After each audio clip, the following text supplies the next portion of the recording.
Revenue Customs Houston Tower branch. I, like hopefully many others in this room, have stood in solidarity with disabled people outside ATOS offices. If they come and join us and ask me to get lines, we've gone to help them on their process, because they are the most vulnerable, that a lot of people in this room so far have talked about. So far, most people have spoken in support of Motion 12, maybe indirectly and inadvertently, but they have done. We are supposed to be trying to support the most vulnerable. We're a trade union, we're about solidarity, we're about supporting the most vulnerable. This ATOS contract was presented as a fait accompli. We didn't do anything to fight it. We didn't do anything to say, well, there are alternatives. We can get reports from GPs, we can get a contract with NHS Plus, which is a public sector-owned alternative for occupational health. We didn't do any of that. Now, I concede that it's going to be difficult, but we can't send out the message that we will accept a company like ATOS coming into our workplaces.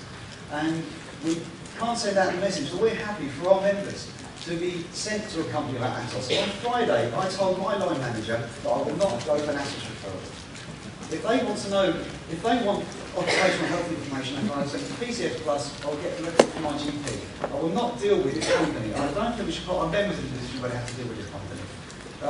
As I say, I've been out supporting people. People have supported us, and I think that motions 10 and 11, I can see the benefit, but there's nothing in motion 12 which precludes doing the stuff in motions 10 and 11 either. It's asking us to ballot members. There's nothing to stop us doing the surveys in the meantime, collecting statistical information in the meantime. We can still do that. But we have to reject ATOS. They're a bad company, they're a nasty company, they're out to make the world worse, and we shouldn't be cooperating with them or embracing them. And if management forces us to, we have to tell management where to go. We're a trade union. We're here to support our members, and that's what we should be doing. Thank you.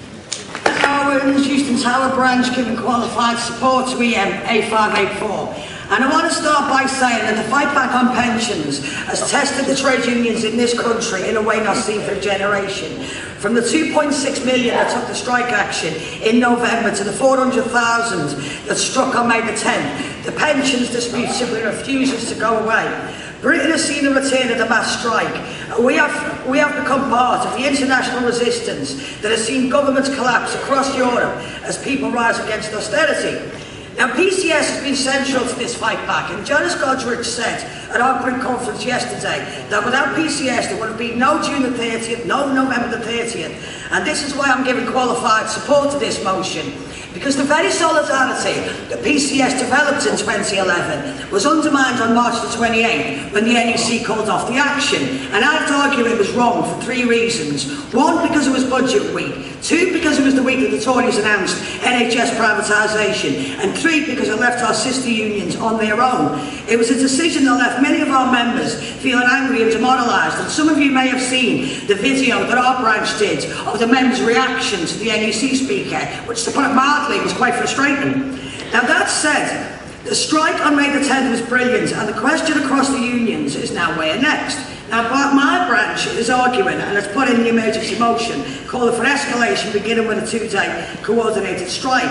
And the NEC motion is calling for action at the end of June. Now, we have to hold our nerve on this issue and ensure that the action happens with or without that coalition. We proved in 2011 that by taking the lead ourselves that we were able to pull the other unions in behind us, and we need to use that same tactic again. With the teachers' strike in the autumn, the TUC demonstration in October, the group ballots that are now going on in the civil service, we are basically helping to rebuild our fight back, to stop Cameron and Clegg's version of the IMF austerity programme, and there's simply no better time to do it. This coalition is tearing itself apart, with the Liberal Democrats near extinction after losing 800 council seats, and the Tories now turning on each other after their local election disaster.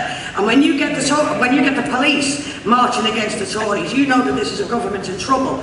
Mass strikes can break this government, and they know it. So I'd ask this conference to support this motion with that qualification. Anna Owens, Houston Tower HMRC branch, to completely oppose this motion. And I completely oppose it on the basis that selective action is not going to work.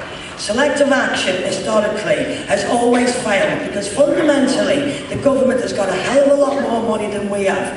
If we end up, though, just basically leaving it down to a small group of members to basically defend this union's interests, all that's going to happen is basically management's going to get the scamps in, and therefore they will be leaving these individuals on their own. The government has the money to basically live out a strike for months and months and months. We saw this with the miners in the 1980s. The government lost about £20 million to defeat the miners, but it did it in the end. Those miners, though, they had continual levies for that whole year.